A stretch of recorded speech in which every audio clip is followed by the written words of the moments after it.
ये जो पर्यटक हैं ये केवल उत्तर प्रदेश के अंदर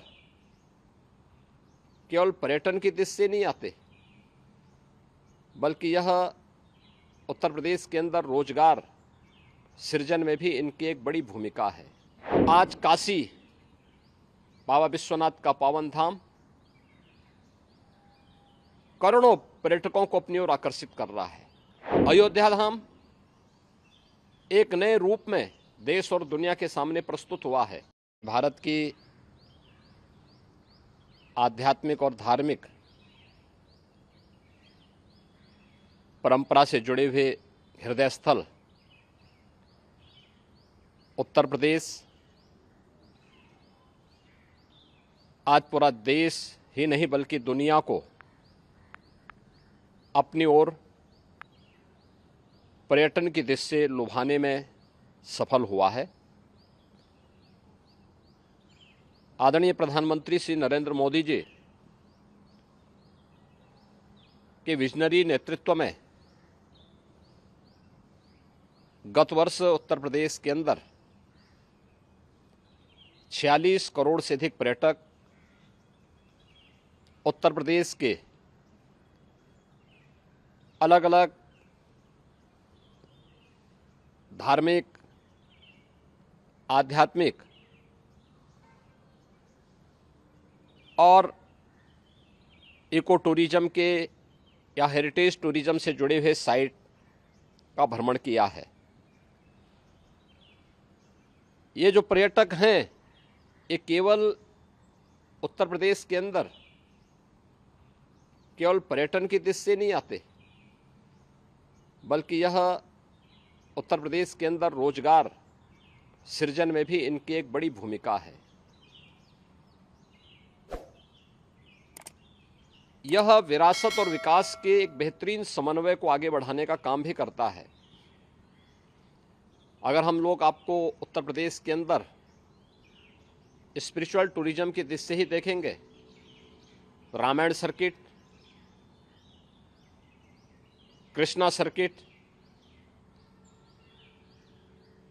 बुद्धिस्ट सर्किट,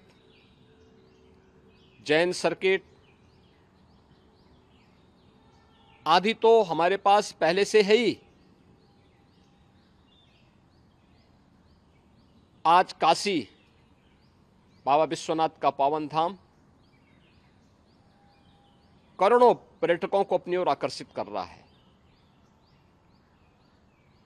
अयोध्या धाम एक नए रूप में देश और दुनिया के सामने प्रस्तुत हुआ है। ब्रज क्षेत्र, मथुरा, वृंदावन, बरसाना, गोकुल, नंदगांव इन सब ने दुनिया भर के पर्यटकों को अपनी ओर आकर्षित करने में सफलता प्राप्त की है। बौद्ध पर्यटकों की दृष्टि से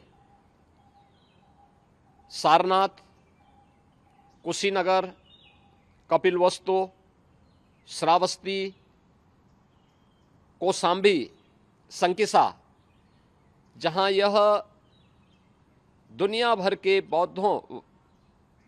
बौद्ध श्रद्धालुओं को अपनी ओर आकर्षित कर रहा है, वहीं जैन टूरिज्म की दृष्टि से भी उत्तर प्रदेश में अनेक संभावनाएं हैं। अयोध्या जैन तीर्थंकरों की जन्मस्थली है।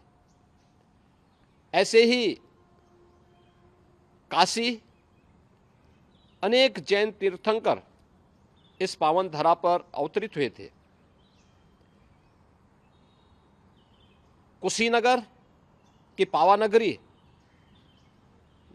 जैन तीर्थंकरों की पावन धरा के रूप में आज भी हम सब के लिए पूज्य बनी हुई है और दुनिया का सबसे बड़ा आध्यात्मिक और सांस्कृतिक आयोजन प्रयागराज कुंभ, यह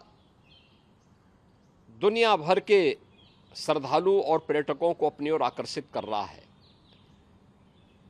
ऐसे ही हेरिटेज टूरिज्म की दृष्टि से देखेंगे तो झांसी की रानी लक्ष्मीबाई का किला झांसी हो या कालिंजर का किला बांदा जनपद में, आगरा का ताजमहल हो या आगरा का रेड फोर्ट, फतेहपुर सीकरी के स्थल हो या प्रयागराज का किला, रामनगर फोर्ट वाराणसी हो, या फिर हम लोग जनपद मिर्जापुर के अंदर चुनार के किले का दर्शन कर लें, लखनऊ का इमामबाड़ा, ये एक लंबी परंपरा है जो भारत की हेरिटेज टूरिज्म को अपनी ओर आकर्षित करता है और इको टूरिज्म का तो ये हब जैसा ही है। चाहे वह दुधवा हो, करतनिया घाट का क्षेत्र हो, चोका हो, हस्तिनापुर वाइल्ड लाइफ हो या नेशनल सेंचुरी चंबल, सोनभद्र का सलखन हो या सूर सरोवर आगरा का, ओखला वर्ल्ड सेंचुरी हो, या फिर इस प्रकार की अनेक साइट ये यूपी के अंदर मौजूद हैं। डबल इंजन की सरकार पर्यटकों की रुचि और उनकी सुविधा के लिए पूरी तरह प्रतिबद्ध है। आज यूपी अपनी बेहतरीन कनेक्टिविटी के लिए जाना जाता है। रोड कनेक्टिविटी हो या ट्रेन की कनेक्टिविटी, एयर कनेक्टिविटी हो या वाटरवे की कनेक्टिविटी, ये सभी आज हमारे पास मौजूद हैं। और जब हम विश्व पर्यटन दिवस के अवसर पर आज इस समारोह के साथ झांसी में जुड़े हैं तो स्वाभाविक रूप से 2025 मकर संक्रांति से लेकर के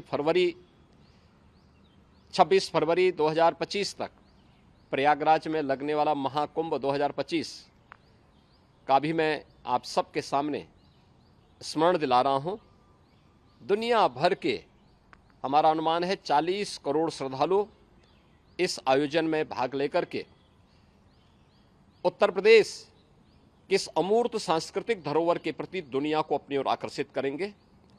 मुझे पूरा विश्वास है कि प्रधानमंत्री मोदी जी के विजन के अनुरूप देश और दुनिया को अपनी ओर आकर्षित करने और उत्तर प्रदेश को पर्यटकों के एक बेहतरीन डेस्टिनेशन के रूप में आगे बढ़ाने में हम सब सफल होंगे। विश्व पर्यटन दिवस पर एक बार फिर से मैं आप सबको हृदय से बधाई देता हूं, अपनी मंगल में शुभकामनाएं देता हूं। धन्यवाद। जय हिंद।